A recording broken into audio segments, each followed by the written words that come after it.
Hi everyone, and welcome to Lindstrom Studios. This is part of my ESL for Architecture series, where English grammar meets design. English has 12 verb tenses. Today, we'll look at how each one works, with real examples from the world of architecture. By the end of the lesson, you'll be able to describe your past projects, your current work, and your future goals clearly and confidently. Think of this as a tool set. 12 ways to talk about time and progress in your professional life.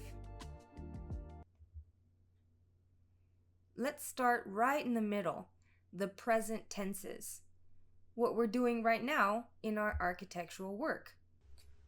Once we understand the present, then we'll jump back to the past and then ahead to the future.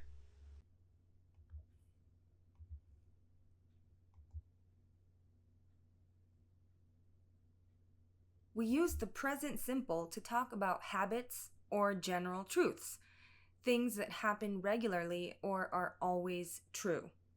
For example, I design floor plans. She manages a design studio. Architects use this tense to describe their roles or routines. Now look at this exercise. His project every Monday.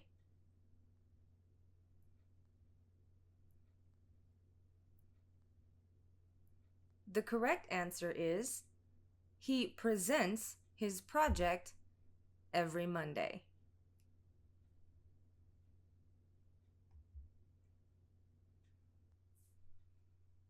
The present continuous is for actions happening right now or around this moment. Architects use it when describing what's currently in progress. For example, I am sketching a library. They are visiting the site. It's perfect when you're in the middle of something or talking about temporary actions. Now, see the exercise. The plan right now.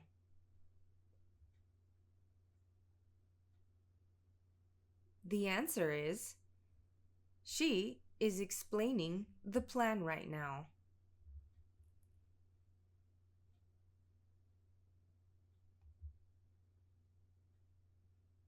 The present perfect connects the past with the present, something you've done at some point before now. The exact time isn't important. The result or experience is. For example, I have designed several parks. She has worked with international clients. Architects often use this tense to talk about experience or career achievements. Now, see the exercise. 3 museums.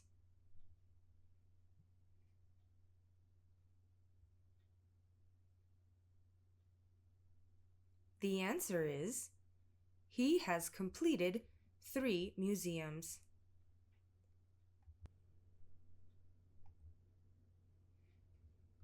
The present perfect continuous describes something that started in the past and is still continuing now. It focuses on duration. For example, I have been drafting all morning. They have been renovating since June. Architects use it to talk about ongoing projects.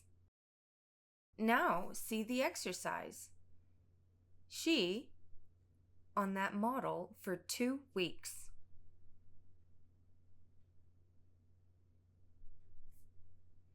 The answer is she has been working on that model for 2 weeks.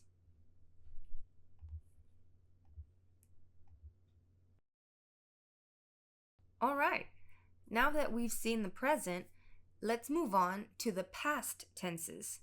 how we describe completed actions and experiences. The past simple is used for actions that are finished, completed in the past.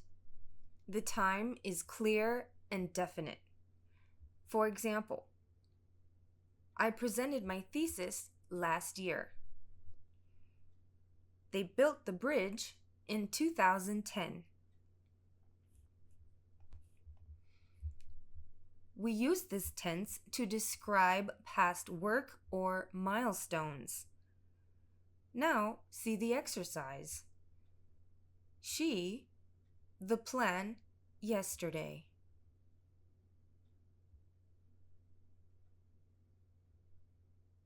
The answer is, she drew the plan yesterday.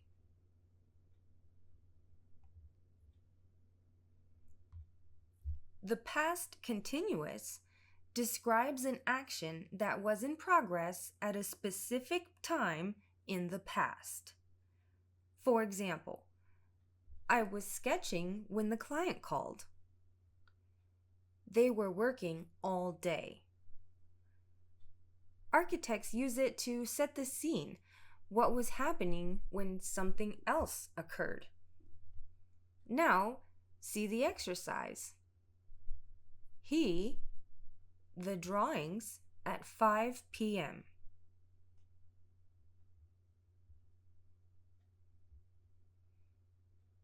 The answer is, he was reviewing the drawings at 5 p.m.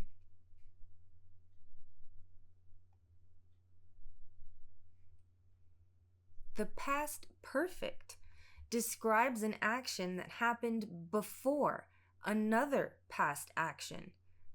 For example, I had finished the rendering before the deadline. She had submitted the proposal before class. It helps us show sequence, what came first. Now, see the exercise. The drawings before the review.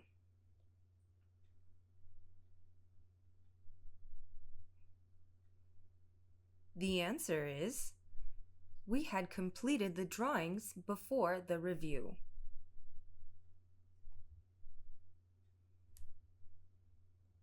The past perfect continuous shows an action that was in progress before another event in the past. It emphasizes duration and continuity. For example, I had been working for hours before I stopped. They had been restoring the building when the storm hit. Now, see the exercise. Try to rewrite the following sentence. She worked on the model for 3 hours.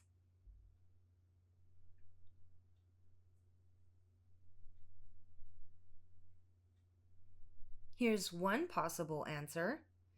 She had been working on the model for 3 hours before the review. That's how you show something was already happening when something else occurred.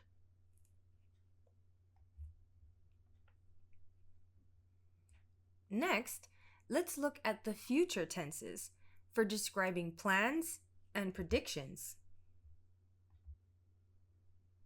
The future simple uses will to express future decisions, promises, or predictions.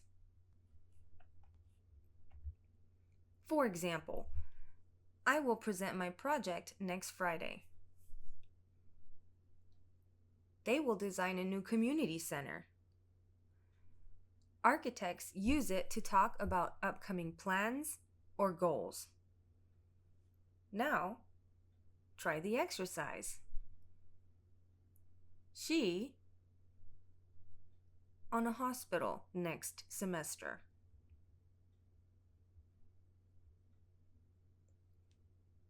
The answer is, she will work on a hospital next semester.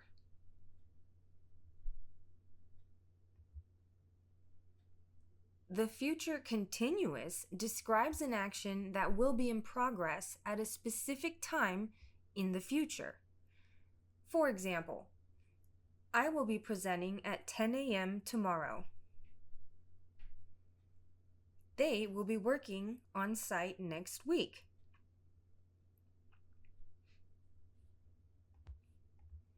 This tense helps us imagine what will be happening at a certain point in time. Now try the exercise. She drawings at this time tomorrow.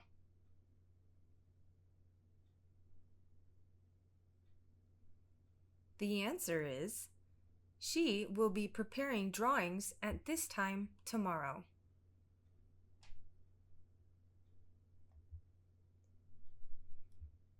The future perfect shows that something will be finished before a specific future time or deadline. For example, I will have completed the portfolio by next month. They will have built the library by 2030. Architects use it for planning and deadlines, very common in project management. Now, see the exercise. We, the plans by next week.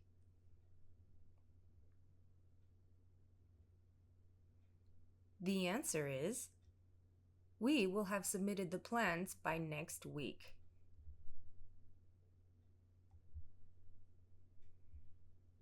The future perfect continuous is advanced, but useful.